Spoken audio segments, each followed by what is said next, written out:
الصبح بدا من طلعته. امام بخاری نے نا فیصلہ کیا کہ نیشا پور میں جا کے مدرسہ بناتا ہوں. امام مسلم آپ کے شاگرد ہیں جنہوں نے مسلم شریف لکھی ہے، فرماتے ہیں جب نیشا پور امام بخاری آئے تو اتنا بڑا استقبال ہوا کہ میں نے اتنا بڑا استقبال دیکھا نہیں کبھی. امام بخاری نے وہاں مدرسہ بنایا، ہزاروں طالب علم آنے لگے، لیکن ایک منہ دیکھ دیکھ کے بندہ تھک بھی تو جاتا ہے نا. شروع میں بڑے ذوق سے لوگ آتے ہیں، پھر انہیں کمزوریاں نظر آنی شروع ہو جاتی ہیں. بچے سالن نہیں کھاتے، 4 دن ایک ہی روز کھانا پڑے تھے. پھر آہستہ آہستہ فرینڈ پہ بیٹھنے والے اینڈ پہ بیٹھنے لگ جاتے ہیں، ماحول بدل جاتا ہے. امام بخاری کے خلاف سازشیں ہونے لگیں. میں کسی عام آدمی کی بات نہیں کر رہا، پھر کہتا ہوں اس بندے کی بات کر رہا ہوں جنہوں نے قرآن پاک کے بعد وہ کتاب لکھی جسے امت نے سب سے صحیح کتاب بیان کیا. امام بخاری کے خلاف لوگ اتنے ہوئے، بادشاہ کو جا کے شکایتیں لگائیں اور بادشاہ نے کہا آج کے بعد کوئی بخاری کے مدرسے میں درس میں حدیث پڑھنے نہ جائے. امام مسلم کہتے ہیں اتنا بڑا استقبال بھی میں نے دیکھا، اتنا بڑا استقبال میں نے کبھی نہیں دیکھا، اور وہ حال بھی میں نے دیکھا کہ امام بخاری پڑھانے والے تھے اور میں اکیلا پڑھنے والا تھا.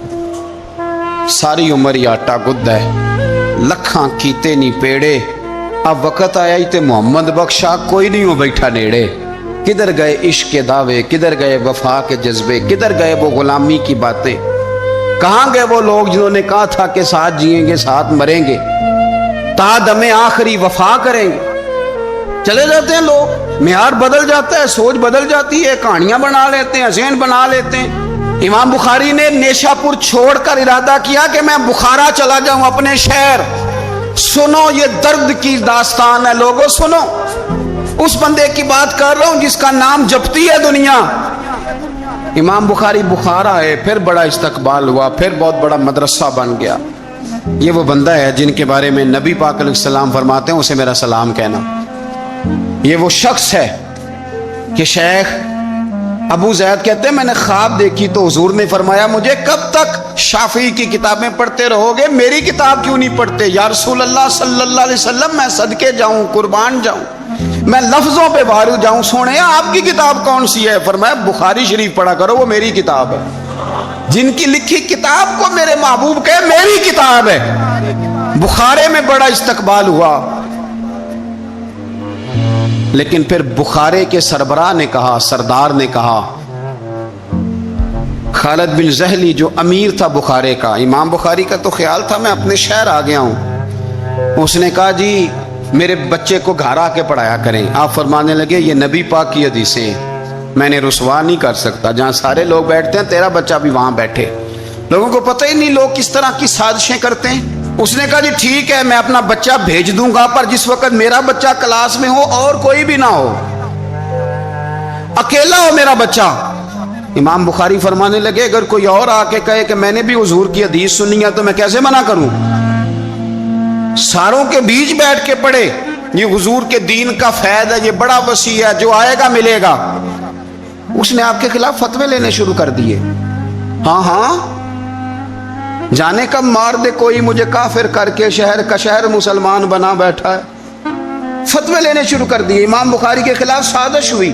حکم ہوا کہ بخاری تو بخارا چھوڑ جا، یعنی اپنے وطن سے نکل جا. اپنے وطن میں بے وطن ہو گئے امام بخاری. نیشا پور والوں نے نکالا تو بخارا آئے.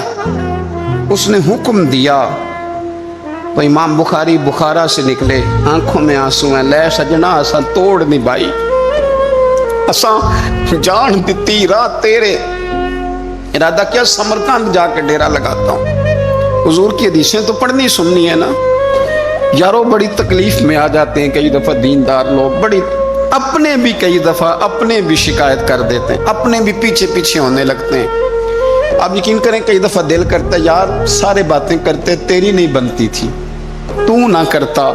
ایک عالم کہا کرتے تھے ایک دفعہ کہ کسی ماں کے بیٹے نے ماں کو تانا دے دیا تو ماں رو پڑی اور کہنے لگی پتر درانیاں کہنیاں تے بندا سی، ننانا کہنیاں تے بندا سی، تو تے میرا اپنا سا.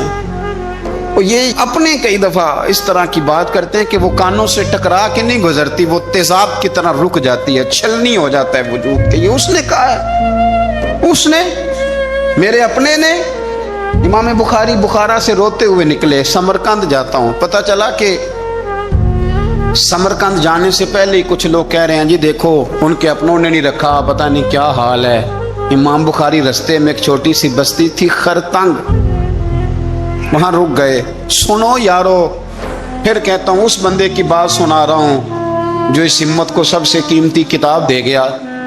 امام بخاری خرتنگ میں تھے، 62 سال عمر، سفید داڑھی، رو پڑے، اللہ میں نے ساری زندگی تیرے نبی کی حدیثیں جمع کی ہیں، اے میرے مالک تیری زمین بڑی وسیع ہے پر بخاری پر تنگ ہو گئی ہے، میرے اوپر رحم کر دے۔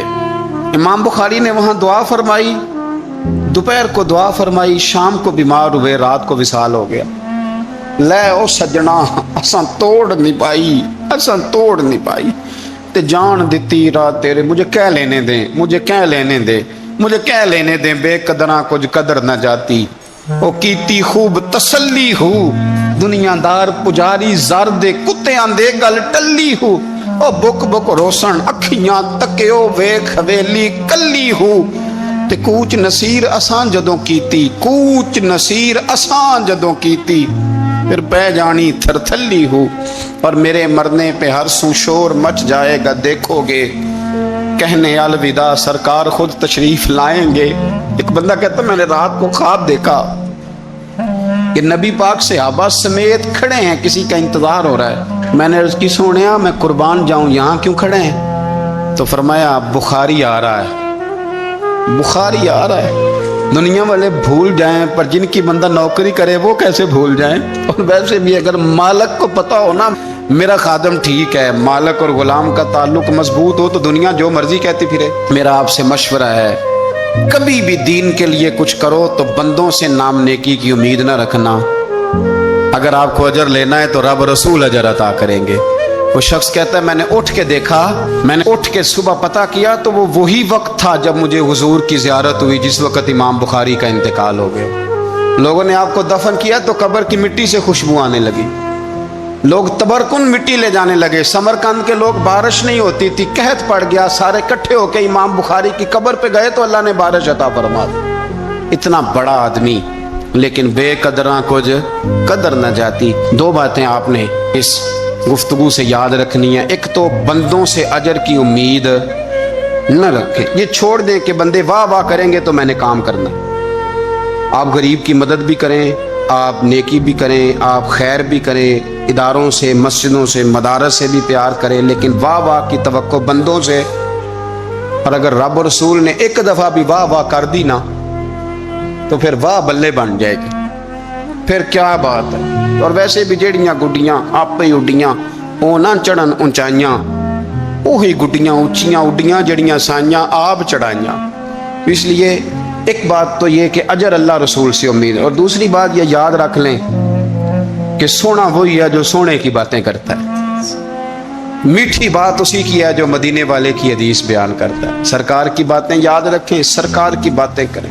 یہ تلخ وقت چل رہا ہے، کڑوا وقت ہے، پر یارو باتیں میرے نبی کی یاد کرو، ان میں بڑا ہی مزہ ہے۔ اللہ تعالیٰ امام بخاری کے درجے بلند کرے اور اللہ تعالیٰ ہمارے حال پہ رحم کرے۔ کبھی 10 منٹ عادت ہو جائے نا دعا مانگنے کی علیحدہ سے رات کو، حضور نے فرمایا جو فرض نماز کے بعد دعا مانگے اللہ اس کی قبول کر لیتا ہے۔ نبی پاک صلی اللہ تعالیٰ علیہ وسلم نے فرمایا اللہ مسافر کی دعا قبول فرماتا ہے۔ حضور نے فرمایا اللہ مظلوم کی دعا قبول فرماتا ہے۔ حضور نے فرمایا بیمار سے دعا کراؤ اللہ اس کی دعا قبول فرماتا ہے۔ میرے نبی پاک نے فرمایا ماں باپ جب بھی اولاد کے لیے ہاتھ اٹھائیں، ویسے تے بلے شاہ تو آسمانی اڑ دیا ہی پھڑ دیں، جڑا گھر بیٹھا انہوں پڑھے ہی نہیں۔ حضور فرمانے لگے ماں باپ جب بھی اولاد کے لیے دعا فرمائیں اللہ ان کی دعا کو قبول کرتا ہے۔ آپ اپنا تعلق بنائیں، دعا کے ساتھ، عبادت کے ساتھ، مصلی کے ساتھ رشتہ بنائیں، استغفار پڑھیں۔ صلاح الدین ایوبی صلیبی جنگوں میں تھے، رات کو مسجد اقصیٰ میں نماز پڑھی تو پریشان تھے۔ ایک بزرگ سے ملاقات ہوئی تو وہ کہنے لگے کہ آپ بڑے پریشان ہیں۔ کہنے لگے حضور پریشان اس لیے ہوں کہ پہلے ہی مسلمان کمزور ہے، اب میں نے سنا ہے دشمن کا ایک بحری بیڑا وہ جنگی سامان سے بھرا ہوا آ رہا ہے، تو اب ان کے پاس اور تلواریں اور نیزے آ جائیں گے، مسلمانوں کے پاس پہلے ہی وسائل کی کمی ہے، پریشان ہو کس طرح کر کے مقابلہ کریں گے؟ یہ بات کہتے ہی صلاح الدین ایوبی نے بزرگوں سے کہا حضور آپ بھی دعا کرنا، دعا کی بڑی طاقت ہے۔ میرے نبی پاک نے فرمایا دعا مومن کا ہتھیار ہے، دعا مومن کا، دعا مومن کا۔ حضور نے فرمایا تقدیر کو سوائے دعا کے کوئی چیز نہیں بدل سکتی، دعا مومن کا ہتھیار ہے، یہ کافر کے پاس کوئی نہیں، یہ ہتھیار ہے مومن کا۔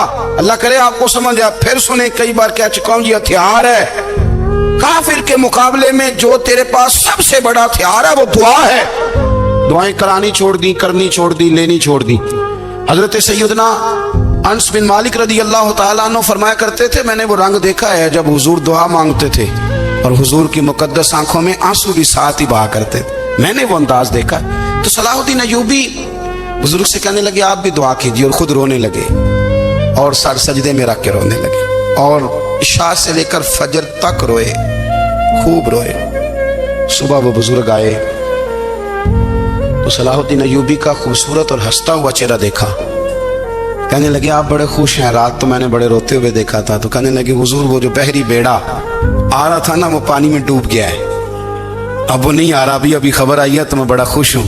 بزرگ کہنے لگے اٹھ سینے سے لگ، اور سن ایک بات، وہ بحری بیڑا پانی میں نہیں ڈوبا، وہ تیرے آنسوؤں میں ڈوب گیا ہے۔ وہ جو تو رات رویا ہے نا رب کریم کی بارگاہ میں تو وہ ڈوب گیا ہے۔ بھائی اپنا مصلے کا، عبادت کا، وظائف کا، اللہ اللہ کا سلسلہ اس کو مضبوط کرے، اپنی دعاؤں کے تعلق کو مضبوط کرے۔ دعائیں بڑے انقلاب برپا کر دیتی ہیں۔ ہم تھوڑے تھوڑے نا جب سے خشک ہوئے ہیں نا، خشک، اور میری تو جماعت ہی صوفیاء کی جماعت تھی، ہم تو داتا علی اجمیری کی جماعت سے، ہم تو خواجہ اجمیری کی جماعت سے، ہم تو شیخ احمد فاروق سرہندی کی جماعت سے، ہم تو صوفیاء کی جماعت۔ ہماری جماعت نے بھی وہ تعلق جو ہمارے بزرگوں نے بنایا تھا۔ بزرگ اللہ کے قریب کیسے جاتا ہے؟ ہمارے یہاں نا بہت سارے لوگ کہتے ہیں جی نظر ہو گئی تو کام ہو گیا۔ بھائی جو بخاری مسلم میں طریقہ ہے نا اللہ کا قرب پانے کا وہ تو نفل ہے۔ نبی کریم علیہ السلام نے فرمایا بندہ نفلوں کے ذریعے رب کے قریب جاتا ہے، اور اتنا قریب جاتا ہے کہ پھر اللہ اس کی زبان بن جاتا ہے، اللہ اس کی آنکھیں بن جاتا ہے، کان بن جاتا ہے، ہاتھ اور پیر بن جاتا ہے۔ تو یہ تو عبادت ہے، یہ تو اللہ کی بارگاہ کی حاضری ہے جو آپ کو اللہ کے قریب کرے گی۔ تو نماز کو اہمیت دے کے ادا کریں، نمازیں موبائل بند کر کے ادا کریں۔ لیکن نا کچھ لوگ کہتے ہیں مجھے ٹائم نہیں ملتا نماز کا، تو میں کہتا ہوں یہ آپ نے بڑی جرت کی بات کی ہے۔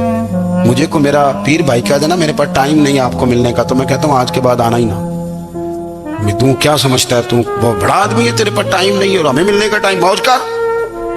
آپ نے اللہ رسول کو کہہ دیا ٹائم نہیں، اور عجیب فلسفہ ہے نا۔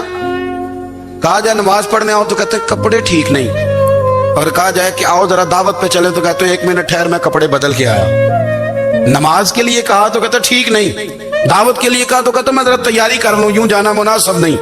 یہ معاملہ ٹھیک نہیں۔ رب تو فرماتا ہے کہ جب تم مسجد میں آ تو زینت اختیار کر کے آ، خوب ذوق سے دعا مانگے، خوب شوق سے نماز پڑھیں، خوب استغفار کا مزاج بنائیں۔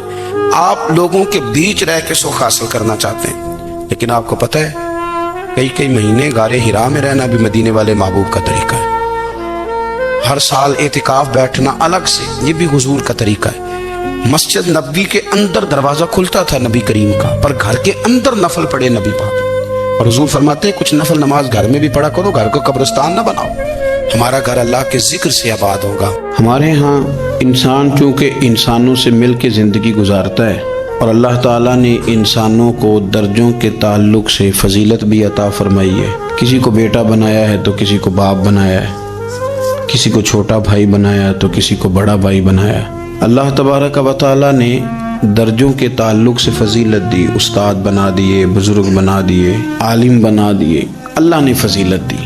ایک فضیلت وہ ہے جو اللہ نے دی، اور کچھ خیال لوگوں کا اپنا ہے کہ مجھے فضیلت ملنی چاہیے، میرا اعزاز ہونا چاہیے۔ اس میں پھر یہ ہوتا ہے کہ ایک تو انسان اس ارادے کی بنیاد پر کمزور ہو جاتا ہے، ایسی حرکات بھی کر جاتا ہے جس پر اس کا دل اور اس کا ضمیر اسے ملامت کرتا ہے، لیکن اسے شہرت چاہیے ہوتی ہے، وہ بھاگتا پھرتا ہے۔ کئی دفعہ یوں بھی ہوتا ہے کہ مقصود چونکہ شہرت ہوتی ہے، مقصود چونکہ دنیا داری ہوتی ہے، تو پھر دوسروں کو تکلیف دیتا ہے وہ، زبردستی عزت مانگنا، لوگوں کو تکلیف میں مبتلا کرنا اور خیال کرنا، مطلب دو قسم کے داماد ہوتے ہیں.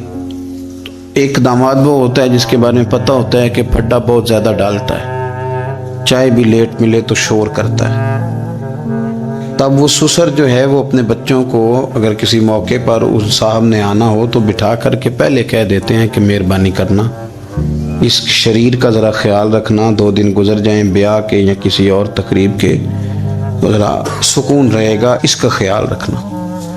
دوسرا جو ہے وہ نفیس آدمی ہے، اس کو کوئی پریشانی نہیں، اس کو پتہ ہے کہ روٹی گھر بھی ملتی ہے، یا میں مہمان آیا ہوں تو اب اس کے رشتہ دار وہ کہہ رہے ہوتے ہیں کہ اس کی خیر ہے، یہ تکلیف نہیں دیتا.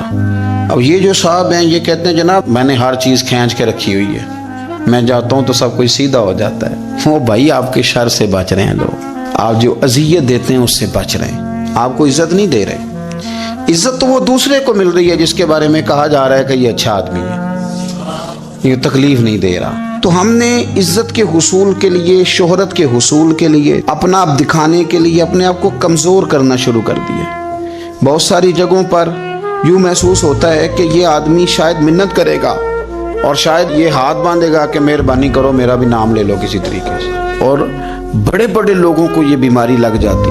اللہ تعالیٰ نے مالی طور پر، علمی طور پر قوت بخشی ہوئی ہے، اعزاز دیا ہے، لیکن وہ اس خوف کا شکار ہیں کہ میری عزت نہیں ہے، کچھ 4 بندے میرا نام لے لیتے نا. ایک حدیث پاک ہے، اس کو یاد رکھیں. نبی کریم علیہ وآلہ وسلم نے ارشاد فرمایا کہ جو بندہ دنیا میں شہرت کا لباس پہنے گا اللہ تعالیٰ اسے ذلت کا لباس پہنا دے گا. یہ بخاری مسلم کی حدیث. کیا مطلب ہے اس کا؟ کہ وہ جس رستے پہ چل رہا ہے نا کہ میں یہ کام بھی کروں تاکہ میرا نام ہو جائے، یہ کام بھی کروں میرا نام ہو جائے، فلانا بھی کروں تو میرا نام ہو جائے، چونکہ مقصود نام ہے، اس نے لباس پہن لیا ہے شہرت کا، ارادہ کر لیا ہے شہرت کا. مانا یہ کہ اس نے اپنے اوپر طاری کر لی ہے، جس طرح لباس پورے وجود پہ ڈھانپ لیتا ہے اس طرح اس نے شہرت ہی شہرت اپنے اوپر طاری کر لیا، تو پھر رب اسے رسوا کر دے گا. دیکھیں میں آج جو بات خاص کر کے عرض کرنا چاہ رہا ہوں، میں یہ سمجھتا ہوں کہ اس میں زیادہ دینداروں کو ضرورت ہوتی ہے بچنے کی. ایک بندہ اس نے حج کیا ہی نہیں تو اس نے حفاظت کیا کرنی، لیکن جس نے حج کیا ہے اس نے اپنے حج کی حفاظت بھی کرنی. ایک صاحب یہ ہیں کہ جنہوں نے دین کا نام لیا ہی نہیں، اور ایک وہ صاحب ہیں جنہوں نے یہ کہا ہے کہ میں باشرہ ہوں، میں امامے والا ہوں، میں داڑھی والا ہوں، میں کرتے والا ہوں، میں فلاں صاحب ہوں. تو آپ بجائے اس کے کہ بغیر داڑھی والے پر طنز کر رہے ہیں، آپ نے اپنے آپ کو محفوظ کرنا ہے، ان چیزوں کی آپ نے حفاظت کرنی. دیندار لوگوں کی تو اب ساری چیزیں اس طرح ہائی لائٹ ہونے لگی ہیں، دکھاوا ہونے لگا. یعنی دعا مانگ رہے ہیں تو فوٹو الگ ہے، نماز پڑھ رہے ہیں تو فوٹو الگ ہے. یعنی آنسو کسی شخص کے آ گئے، کسی شیخ کے، کسی پیر صاحب کے، تو وہ آنسوؤں پر فوکس کر کے لوگوں نے اس کو بھی بیچا میڈیا پہ. فلانا آدمی رو پڑا، فلانے آدمی نے رلا دیا. یہ تو اللہ کے ساتھ رشتہ ہے بندے کا. اب اس کو بھی فار سیل کریں گے، اس کو بھی. حضرت عمر فاروق رضی اللہ تعالیٰ عنہ مسجد میں تشریف لائے تو ایک صاحب بیٹھ کر بڑے زور سے رو رہے تھے، لوگوں کے بیچ اللہ کو منا رہے تھے، درد کی بات کر رہے تھے، سوز کی بات کر رہے تھے، اللہ معاف کر دے، اور تڑپ رہے تھے. اور مجمع بڑا تھا اور ہر آدمی پلٹ پلٹ کے انہی کی جانب دیکھتا تھا. تو سیدنا فاروق اعظم رضی اللہ تعالیٰ عنہ نے آج جلال نہیں فرمایا، آج پیار فرمایا. اس کے قریب گئے، جب وہ فارغ ہو گیا اس کو تھپکی دی، فرمانے لگے یہ جو تم نے لوگوں کے بیچ بیٹھ کے کیا ہے نا، اور تیری داڑھی آنسوؤں سے بھر گئی ہے، یہ 2 قطرے آنسوؤں کے تو اکیلے میں بیٹھ کے بہا دیتا تو رب تیرے اوپر خاص رحمت کا نزول فرما دے. کچھ ضروری ہے کہ یہاں جو ہے تو نے بتانا ہے کہ میں بڑا مطلب عاشق رسول ہوں اور میں نے جناب بڑے آنسو بہائے ہیں نعت شریف پہ. آ جائے رونا تو آ گیا، کنٹرول نہیں ہے، وہ تو آ گیا. اور اب تو باقاعدہ پریکٹس کی جاتی ہے کہ پڑھنے والے نے بھی رونا ہے اور سننے والے نے بھی رونا ہے. نہ کریں یہ کام. اگر آپ کا مزاج دکھاوے کا بن جائے گا، آپ کی طبیعت دکھاوے کی بن جائے گی، ذہن دکھاوے کا بن جائے گا، پھر آپ تنگ ہوں گے. بڑی عبادت کرتے تھے امام بخاری. رمضان شریف میں اپنے لوگوں کو جمع کرتے، کہتے ہو میں تمہیں نماز پڑھاؤں، تو رمضان شریف میں نماز پڑھاتے تو ہر رکعت میں 20 آیات کی تلاوت فرماتے. 3 دن کے اندر قرآن پاک ختم کرتے، عبادت کرتے۔ یہ جتنے پڑھے لکھے لوگ تھے ان کا مصلی سے رشتہ بڑا مضبوط تھا۔ ایسا نہیں تھا کہ انہوں نے علم اس لیے پڑھا ہے کہ زیادہ باتیں پڑھیں گے تو زیادہ لوگوں کو سنائیں گے، زیادہ لوگوں کو اپنے پیچھے لگائیں گے، اس طرح نہیں، بلکہ مصلی سے تعلق ان لوگوں کا مضبوط تھا۔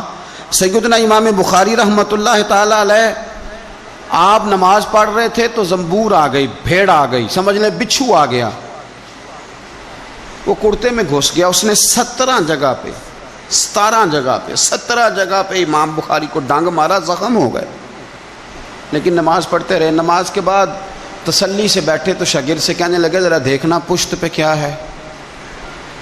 آپ یقین کریں ہماری نمازیں تو ہیں پر سکون والی نہیں، مزے والی نہیں۔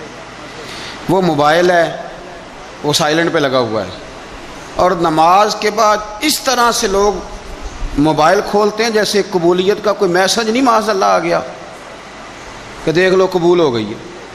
اتنی جلدی ہے، کوئی ٹھہراؤ نہیں، اطمینان قلب بھی نہیں، قرار حاصل کریں۔ پڑھنی تو ہے، وہ مزہ لے کے کیوں نہ پڑھیں، سکون سے کیوں نہ پڑھیں۔ کہا ذرا دیکھنا میری پشت پہ کیا ہے، تو شاگرد کہتے ہیں جب ہم نے امام بخاری رحمۃ اللہ علیہ کی کمر سے کپڑا اٹھایا 17 جگہ پہ زخم بنے ہوئے تھے، تو عرض کی حضور جب اس نے ڈانگ مارا تھا تو آپ، یہ تو بڑا سخت زخم ہے، آپ نے توجہ نہیں کی۔ فرمایا یار میں نے ایک سورت شروع کر لی تھی نماز میں تو دل نہیں کرتا تھا سورت چھوڑوں، میں نے پوری کر کے رکوع کیا ہے۔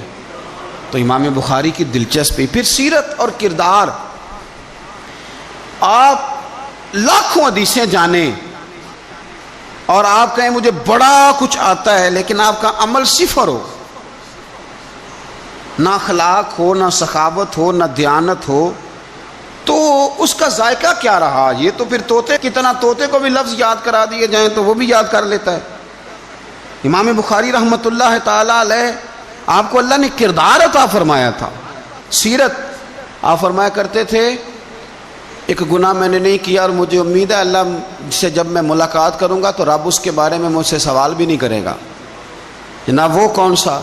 فرمانے لگے میں نے رب کریم کے کسی بندے کی کبھی غیبت نہیں کی، اس کی پشت کے پیچھے بیٹھ کر کبھی اس کی چغلی، یہ بڑا میلا کچیلا کام ہے، میلا کچیلا، آپ یقین کریں۔ اور اس طرح بندے تھوڑی دیر کے لیے آپ کے حمایتی بن جاتے ہیں لیکن مختصر ٹائم کے لیے، یہ میرے تجربے سے آپ کو بتا رہا ہوں۔ آپ کسی بندے کے خلاف تھوڑی دیر کے لیے بیٹھ جائیں، اور بہت سارے لوگوں کو نا یہ بڑا کام آتا ہے، یہ کام وہ کرتے ہیں انہیں کام آتا ہے، ان کو پتہ ہوتا ہے کہ کس کے خلاف میں بات کروں گا تو یہ بندہ راضی ہوگا، اس کا کون مخالف ہے۔ وہ تھوڑی بات چھیڑی، اس نے بھی چھیڑی، پھر جرانہ لگ گیا۔ جو آپ کے ساتھ بیٹھ کر کسی کے خلاف باتیں کرتا ہے وہ سب سے پہلے آپ کے خلاف شروع کرے گا، وہ آپ کو استعمال کرے گا، ٹیشو پیپر سے زیادہ آپ کچھ نہیں ہے اس کے لیے۔ کبھی بھی اس طرح کا رویہ نہ بنائیں، مثبت رہیں، آپ کا فائدہ ہوگا۔ اور غیبت چونکہ مردہ بھائی کا گوشت کھانا ہے تو آپ کے اندر یا آپ کے ذہن کو بڑا خراب کرتی ہے، بے سکون کرتی ہے۔ آپ اللہ تعالیٰ اپنے بندوں سے بڑا جلد راضی ہو جاتا ہے، وہ اپنے بندوں کو بہت زیادہ مشقت میں نہیں ڈالتا، وہ اپنے بندوں سے اپنی نعمتوں کا بدلہ نہیں چاہتا، بہت سخت مشقت والی عبادتیں نعمتوں کے بدلے نہیں چاہتا، وہ بڑی جلدی رحم فرماتا ہے۔ ماں پیار کرتی ہے اپنے بچے سے لیکن وہ ناراض بھی ہو جاتی ہے بعض چیزوں پہ، بعض معاملات اس کا دل بھی دکھاتے ہیں، بعض جگہ وہ رو کے یہ بھی کہتی ہے کہ تو نے میری محبت کا کوئی نتیجہ نہیں مجھے دیا، میری ساری کمائی تو نے ضائع کر دی۔ والد بہت ساری جگہوں پہ ناراض ہوتا ہے، شکوہ کرتا ہے، کہتا ہے میری بیماریوں کی، پریشانیوں کی، بڑھاپے کی، کمزوریاں کا سبب بیٹے تو ہی بن گیا، یہ ساری تکلیفیں تو ٹھیک ہو جائیں تو میری شاید عمر بھی بڑھ جائے، صحت بھی ٹھیک ہو جائے، میں زیادہ دیر جوان رہ سکوں۔ ناراض ہوتے ہیں ماں باپ، اسی طرح ماں باپ راضی بھی ہو جاتے ہیں،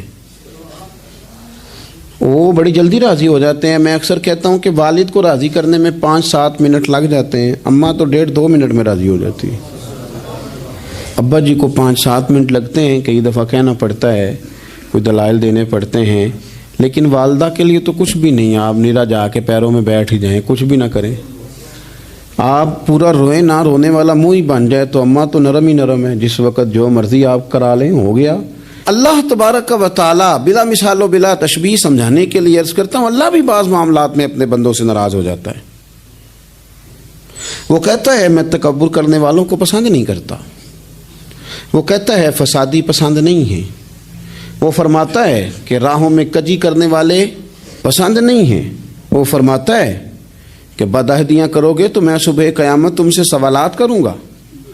اللہ تبارک و تعالیٰ بہت ساری چیزوں کو ناپسند کرتا ہے، ناراض ہو جاتا ہے، بلکہ نبی پاک صلی اللہ تعالیٰ علیہ وسلم نے فرمایا تم بات کرتے کرتے کوئی ایسا جملہ بول دیتے ہو کہ رب اتنا ناراض ہوتا ہے کہ تمہیں پتہ بھی نہیں ہوتا، تمہارے لیے جہنم کا فیصلہ کر دیتا ہے۔ اس لیے پہلے تولو پھر بولو، خود اپنے لفظوں کی تو تم پہرے داری کرو نا کہ میں کیا کہہ رہا ہوں۔ کوئی ایسا جملہ، کوئی ایسی بات وارث شاہ مان کری نہ وارثاندہ، کوئی ایسی بات نہ تمہاری زبان سے نکلے۔ اور حضور یہ بھی فرماتے ہیں کہ اس کا دوسرا پہلو بھی ہے، بعض اوقات تم بات کرتے ایسا جملہ کہتے ہو وہ اتنا راضی ہوتا ہے کہ تمہارے لیے جنت کا فیصلہ فرما دیتا ہے۔ مسلمان کو اب یہ حکم ہے، اس ساری گفتگو کا نتیجہ یہ ہے کہ وہ اپنے جذبات پر، خیالات پر، نگاہوں پر، زبان پر، کانوں پر تھوڑی توجہ دے، بے لگام نہ بنے، بے ترتیب نہ بنے، جو طبیعت میں آئے کر نہ گزرے، تھوڑا سا نہ سوچے سمجھے اور تھوڑا سنبھل کے چلے، کبھی ان کاموں کی طرف نہ جائے جن سے رب ناراض ہو جاتا ہے، ان کاموں کی طرف بڑھے جن سے اللہ راضی ہوتا ہے۔ میرے نبی پاک صلی اللہ تعالی علیہ وآلہ وسلم نے ارشاد فرمایا، بعض احادیث میں لفظ یہ ہیں کہ اللہ اپنے بندوں کو دیکھ کے مسکراتا ہے جو اس کی شان کے لائق ہے۔ جس ترتیب سے ہم مسکراتے ہیں، جس ترتیب سے ہم روتے ہیں، جس ترتیب سے ہم کسی بات کا اظہار تشکر کرتے ہیں، خدا ان باتوں سے پاک ہے۔ اب بہت ساری حدیثوں میں آیا کہ وہ مسکراتا ہے، تو کیا مطلب ہے مسکرانے کا؟ تو علماء تفسیر نے لکھا ہے مسکرانے کا مطلب یہ ہے کہ وہ بڑا ہی راضی ہوتا ہے اپنے بندے سے، بڑا راضی ہوتا ہے، یہ مطلب ہے۔ ایک تو مسکرانے کا مطلب یہ کہ وہ بڑا راضی ہو گیا، وہ مسکرا دیا اپنے بندے پہ۔ اور ایک اس کا معنی خود نبی پاک صلی اللہ تعالی علیہ وسلم نے بیان فرمایا، مسند امام احمد بن حنبل میں حدیث ہے، حضور سید عالم علیہ السلام سے صحابہ نے پوچھا یا رسول اللہ شہید تو بڑے لوگ ہوتے ہیں، شہیدوں میں افضل کون ہے؟ تو اللہ کے حبیب علیہ السلام فرمانے لگے وہ والا بندہ جو ڈٹ گیا تھا کافروں کے مقابلے میں، وہ ہلا نہیں، پوری طرح ڈٹ کے جو لڑا وہ شہداء میں افضل ہے۔ حضور فرماتے ہیں وہ جنت کے بالا خانوں میں سیر کرے گا اور رب اسے دیکھ کے مسکرائے گا، رب اسے دیکھ کے مسکرائے گا، اللہ تعالیٰ مسکراتا ہے اسے دیکھ کے۔ اور اگلے جملے میں حضور نے وضاحت کر دی، فرمایا جب رب دنیا میں کسی پر مسکراتا ہے نا تو اس کا معنی یہ ہے کہ قیامت میں پھر اللہ اسے حساب کوئی نہیں لے گا۔ جس پر اللہ دنیا میں مسکرا دیا اس سے کوئی حساب، تو وہ کام ڈھونڈنے چاہیے نا جس سے اللہ مسکرائے۔ ویسے کبھی ہم ایسا کرتے ہیں کہ نہیں کہ کسی کو راضی کیا جائے؟ یہ کام ہم کرتے ہیں کہ ہماری کمپنی کا جو سربراہ ہے وہ ہم سے راضی رہے، جس ادارے میں ہم پڑھاتے ہیں اس ادارے کا بڑا ہم سے راضی رہے، یہ کرتے ہیں ہم، اس کے لیے کچھ نہ کچھ ہیلے بہانے ہم کرتے ہیں۔ برادری، قبیلہ، علاقہ، بستی، لوگ کسی طریقے سے ہمارے ساتھ مطمئن رہیں، کرتے ہیں نا یہ سارے کام۔ اس میں تھوڑی مشکل بھی ہمیں آتی ہے لیکن کرتے ہیں، کیا کریں۔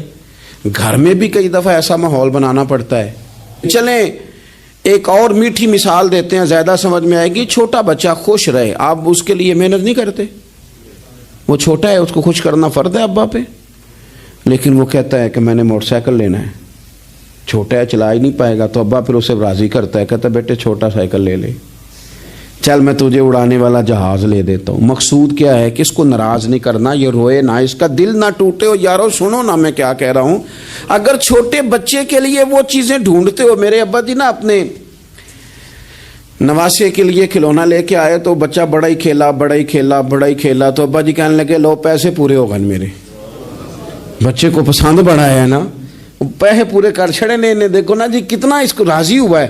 تو انسان کیا کرتا ہے کہ کوشش کرتا ہے